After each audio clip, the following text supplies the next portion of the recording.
ಇನ್ನು ಶಂಕಿತ ಉಗ್ರ ಸಮೀರ್ ಭಾರೀ ಒಂದು ವಿಧ್ವಂಸಕ ಕೃತ್ಯಕ್ಕೆ ಸ್ಕೆಚ್ ಹಾಕಿದ್ನ ಅನ್ನುವಂತ ಪ್ರಶ್ನೆ ಇಲ್ಲಿ. ನಿನ್ನೆ ಕಲಬುರಗಿಯಲ್ಲಿ ಇವನನ್ನ ಅರೆಸ್ಟ್ ಮಾಡಲಾಯಿತು ನೋಡಿ. ಅರೆಸ್ಟ್ ಮಾಡಿದಾಗ ಒಂದಿಷ್ಟು ಮ್ಯಾಪ್ಗಳು ಕೂಡ ಅಲ್ಲಿ ಸಿಕ್ಕಿತ್ತು. ಮ್ಯಾಪ್ಗಳು ಸಿಕ್ಕಿದ್ವು.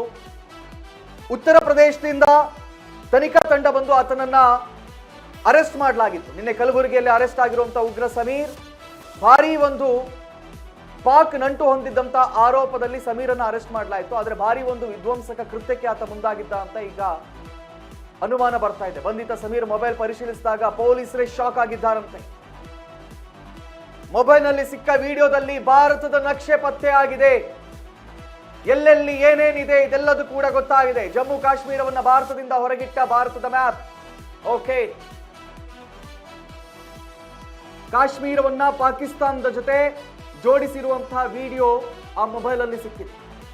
Completely brain wash. ಹಲವು ದೇಶ ವಿರೋಧಿ ವಾಟ್ಸ್ಆಪ್ ಗ್ರೂಪ್ ಮೆಂಬರ್ ಆಗಿದ್ದಂತೆ ಈ ಸಮೀರ್.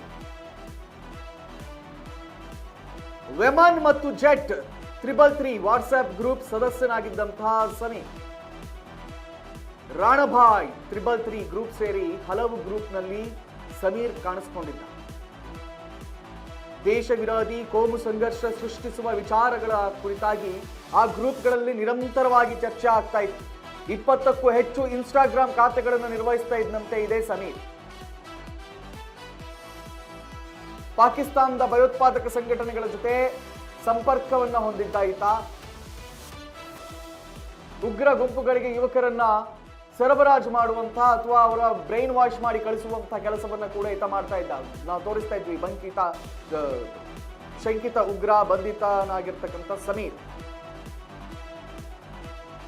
ಯುಪಿ ಪೊಲೀಸರು ಬಂದು ಇವನನ್ನು ಬಂಧಿಸಿದ್ರು. ಇದೀಗ ನೋಡುವಾಗ ಅವನ ಮೊಬೈಲ್ ಚೆಕ್ ಮಾಡುವಾಗ ಪೊಲೀಸರಿಗೆ ಶಾಕ್ ಆಗಿಬಿಟ್ಟಿದೆ. ಅದರಲ್ಲಿರುವಂತಹ ಮ್ಯಾಪ್ ಏನಿದೆ, ಭಾರತದ ಮ್ಯಾಪ್, ಅದರಲ್ಲಿ ಜಮ್ಮು ಮತ್ತು ಕಾಶ್ಮೀರವನ್ನ ಪ್ರತ್ಯೇಕ ಮಾಡಲಾಗಿದೆ. ಅದಿಲ್ವೇ ಇಲ್ಲ. ಪಾಕಿಸ್ತಾನದ ಜೊತೆ ಜಮ್ಮು ಕಾಶ್ಮೀರವನ್ನು ಸೇರಿಸುವಂತ ವಿಡಿಯೋ ಸಿಕ್ಕಿದೆ. ಅನೇಕ ದೇಶ ವಿರೋಧಿ, ಭಾರತ ವಿರೋಧಿ ವಾಟ್ಸ್ಆಪ್ಗಳ ಮೆಂಬರ್ ಆಗಿದ್ದ ಇವನು.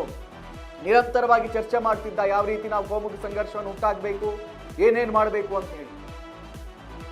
ಸೊ ಭಾರಿ ಒಂದು ಆತಂಕಕಾರಿ ಕೃತ್ಯವನ್ನ ಎಸಗೋದಕ್ಕೆ ಈತ ಸಂಪೂರ್ಣವಾಗಿ ಸಜ್ಜಾಗ್ತಾ ಇದ್ದ ಅಂತ ಹೇಳಲಾಗ್ತಾ ಇದೆ. ಆ FIR ಕಾಪಿಯನ್ನು ಕೂಡ ನಾನು ನಿಮ್ಮ ಎದುರಿಗೆ ತೋರಿಸ್ತಾ ಇದ್ದೆ.